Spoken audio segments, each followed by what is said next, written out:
सभापति महोदय, मैं अत्यंत आपका आभारी हूँ एक मिनट माननीय सदस्य कि आपने माननीय सदस्य प्लीज वित्त मंत्री जी के द्वारा प्रस्तुत हमारे सप्लीमेंट्री डिमांड्स फॉर ग्रांट जो फर्स्ट बैच 25-26 का है, उस विधेयक पे आपने मुझे बोलने का अवसर दिया।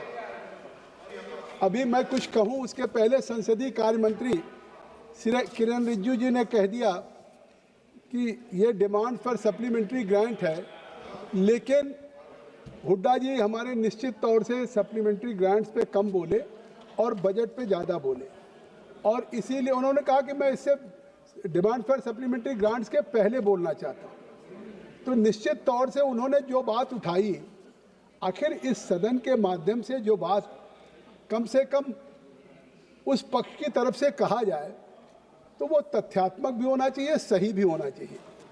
और मुझे लगता है कि अगर उन्होंने कहा कि IMF ने, इंटरनेशनल मॉनेटरी फंड ने इस भारत की इकोनॉमी की आलोचना किया है या उसके ग्रोथ के बारे में, तो मैं कहना चाहता हूं कि जो बात आप कह रहे हैं कि IMF ने जो इसकी रिपोर्ट में C ग्रेडिंग है, वो शायद C ग्रेडिंग जो किसी विकास दर या किसी डेटा की विश्वसनीयता पर सवाल नहीं उठाता है।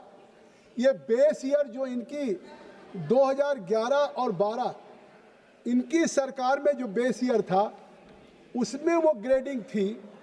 आज IMF ने, मैं चुनौती के साथ कहना चाहता हूँ कि आज इंटरनेशनल मॉनेटरी फंड ने कहा है कि आज भारत इन्फ्लेशन के मामले में, गवर्नमेंट के फाइनेंस के मामले में, एक्सटर्नल सेक्टर के मामले में भारत को B ग्रेड मिला है, जो चाइना के बराबर और ब्राजील के बराबर है, जिसको दुनिया की बात है।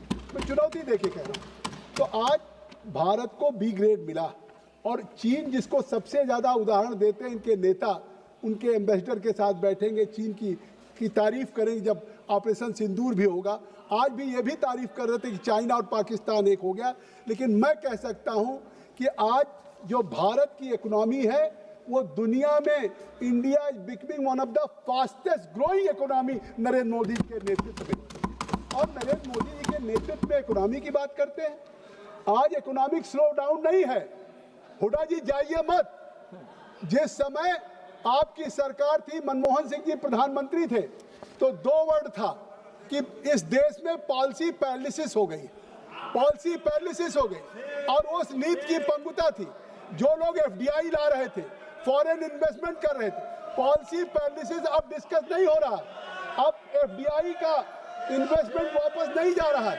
और मैं कहना चाहता हूं कि आज economic slow down Congress UPA की सरकार में जिस तरह से पॉलिसी पैरालिसिस के नाते FDI वापस जा रहा था, आज इकोनॉमिक एक्सीलरेशन की तरफ है। और इसीलिए इंडिया का विकास दर 8.2% ग्रोथ रेट है फाइनेंशियल ईयर की, जो दुनिया की सबसे तेज है और सबसे नंबर 1 पे। आज मैं कहना चाहता हूं कि आपने इंडिया की बात कर रहे हैं GDP की, तो आज मैं चुनौती के साथ कहना चाहता हूं कि इंडिया की ग्रोथ रेट 8.2% है। जिस USA की बात करते हैं, अभी आपने कहा USA की इकोनॉमी है, वहाँ डिओ पॉलिसी, मोनोपॉलिसी के खिलाफ कानून बनाने का अधिकार। धर्मेंद्र जी सुनिए, डिओ पॉलिसी, मोनोपॉलिसी, मैं उनकी बात करूँ, मोनोपॉलिसी के खिलाफ कानून बनाने का अधिकार। आज उस इंडिया के मुकाबले जहां इंडिया की 8.2% है, उस USA की जो आज GDP है केवल 3.8% है। ये मैं जिम्मेदारी के साथ कह सकता हूँ। चाइना की 5.2%, रसिया 1.1%। आज दुनिया के जो 4 बड़े देश हैं, USA, चाइना, रसिया, अगर रसिया 1.1 है, चाइना 5.2 है, USA 3.8 है, तो भारत का GDP 8.2% है। इसके लिए मैं नरेंद्र मोदी जी के नेतृत्व की सराहना करता हूँ। और ये Q2 फाइनेंशियल ईयर 26 का जो 8% है। और मैं कह रहा हूँ कि आज ये जो सप्लीमेंट्री डिमांड फॉर ग्रांट्स है, ये इसलिए कि इसका कारण है कि आज हमने इसमें कठोर वित्तीय अनुशासन किया है और समावेशी विकास को किया है। जो मोदी जी की पार्ट 3 गवर्नमेंट है, वो एक निर्णायक और परिणामकारी के लिए है। मैं कहना चाहता हूं कि ये IMF ने नहीं कहा, हुड्डा जी, मैं चुनौती के साथ कहता हूं कि इस IMF ने ही जिसका नाम का उल्लेख लेके कह रहे हैं, उसी ने भारत की ग्रोथ की तारीफ किया है।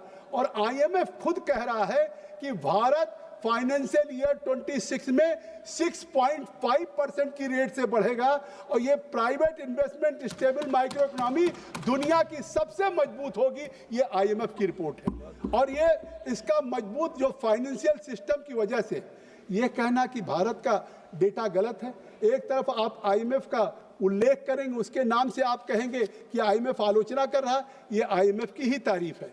मैं कहता हूं कि वास्तविक ग्रोथ आप देखना चाहते हैं, वास्तविक ग्रोथ को आप कम से कम आईएमएफ की रिपोर्ट पूरी पढ़ लेते तब आप बोलते। आज आईएमएफ की हवाला देकर के जो आप एक गलत तस्वीर देश के सामने खींचना चाहते हैं वो टिक नहीं सकती, क्योंकि भारत ने Q1 में भी 7.8% की ग्रोथ रेट पाई है Q1, और Q2 में 8.2% की ग्रोथ है। और अभी आए थे, पुतिन ने तारीफ किया, रशिया के राष्ट्रपति ने तारीफ किया, और जो आज जो कह रहे थे कि भारत और रशिया की इकोनॉमी डेड हो जाएगी, ऐसे पश्चिमी देश के आज राष्ट्रपति भी फिर से भारत के प्रधानमंत्री के साथ बात कर रहे हैं। इससे साबित हो गया कि पूरी दुनिया भारत के साथ रिश्ता रखना चाहती है और उसके साथ ट्रेड रहना चाहती है। इसलिए मैं कह रहा हूं कि 6 माही का जो रिपोर्ट है ये इस पे सवाल है। अच्छा, एक बात मैं पूछूं, क्या खुद नहीं प्रधानमंत्री श्री राजीव गांधी थे तो क्या कहा था? राजीव गांधी जी कहते थे कि हम 100 पैसा भेजते हैं और गांव में लाभार्थी को, बेनिफिशियरी को 15 पैसा पहुंचता। हुड्डा जी, ये मेरा कहना नहीं, हमारे तत्कालीन प्रधानमंत्री आदरणीय राजीव गांधी कहना। तो 100 रुपया भेजते थे, 15 रुपया पहुंचता था, 1 रुपया भेजते थे, 15 पैसा पहुंचता था। आज नरेंद्र मोदी जी 100 रुपया भेजते हैं तो 100 रुपया लाभार्थी क्या पहुंच रहा है।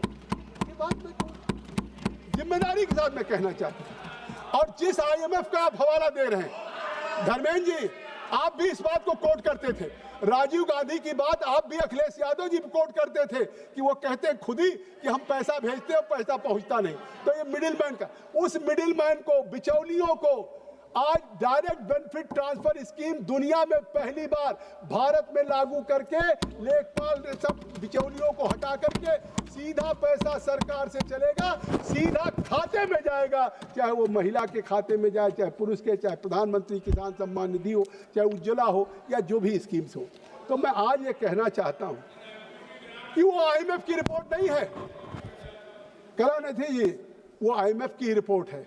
अरे मामूली बात है, 11 वर्षों में देश आजाद हुआ 1947 में, जिस आप कह रहे हैं बीपीएल गरीबी रेखा में डाल दिया। अरे आज पूरा विश्व चकित है। मोदी जी जहां दुनिया के अंतर्राष्ट्रीय मंचों पे जाते हैं, चाहे यूनाइटेड नेशंस में जाएं, G20 में जाएं, चाहे सार्क में जाएं, चाहे दावोस के सम्मेलन में जाएं, चाहे ब्रिक में जाएं, किसी सम्मेलन में जाते हैं तो दुनिया पूछती है कि भाई पिछले 10 वर्षों में आपने भारत में 25 करोड़ गरीब लोगों को गरीबी रेखा कैसे निकाला है। तो आज वो बीपीएल से एपीएल में पहुंचे। आनंद जी कुछ अपना ज्ञान वर्धन करिए, आनंद जी कुछ समझिए कि ज्ञान वर्धन करने की कोशिश करिए। आखिर क्या सप्लीमेंट्री डिमांड से ग्रांट पहली बार आया? ये डिमांड फॉर सप्लीमेंट्री ग्रांट कोई पहली बार आया? धर्मेंद्र जी 15वीं लोकसभा में थे जब कांग्रेस यूपी की सरकार थी, तब भी सप्लीमेंट्री ग्रांट्स आता था, तब भी डिमांड फॉर ग्रांट्स आता था। अंतर क्या है? उस समय जब आता था डिमांड फॉर ग्रांट तो वो जो एक्चुअल बजट में नहीं होता था और उसको फोर्सी नहीं करते थे। ये एक परंपरा है, फाइनेंशियल प्रक्रिया है कि उसको सप्लीमेंट्री में सरकार लाती है। लेकिन उस समय एक बे के रूप में ही लाते थे कि हमको ये खर्चा चाहिए, हमको ये खर्चा चाहिए, हमको ये खर्चा चाहिए। आज जो हमने 1.3 लाख करोड़ जो हम सप्लीमेंट्री डिमांड फॉर ग्रांट ला रहे हैं, उसमें 31% ही केवल नकद व्यय ले रहे हैं। 69% हमारी जो वित्तीय अनुशासन है, वो जो सेविंग्स होगी डिपार्टमेंट की, उस सेविंग से हम सप्लीमेंट्री ला रहे हैं। ये पहली बार इतिहास बनाने का काम है। तो आप सोचिए कि 69%, आप पूरी बात सुन लीजिए, तब आप कोई प्रश्न पूछेंगे मैं उत्तर दे दूंगा। तो इसलिए मैं कहना चाहता हूं कि जो सप्लीमेंट्री डिमांड फॉर ग्रांट्स है, इसके पीछे क्यों है? बात किसान की कह दी। मैं कहता हूं किसान की बात आप करते हैं, हमने किसान के लिए अगर सप्लीमेंट्री लिया है, अगर मांगा तो किस लिए मांगा? एक्सपेंडिचर के लिए नहीं मांगा उजला साहब, हम उसको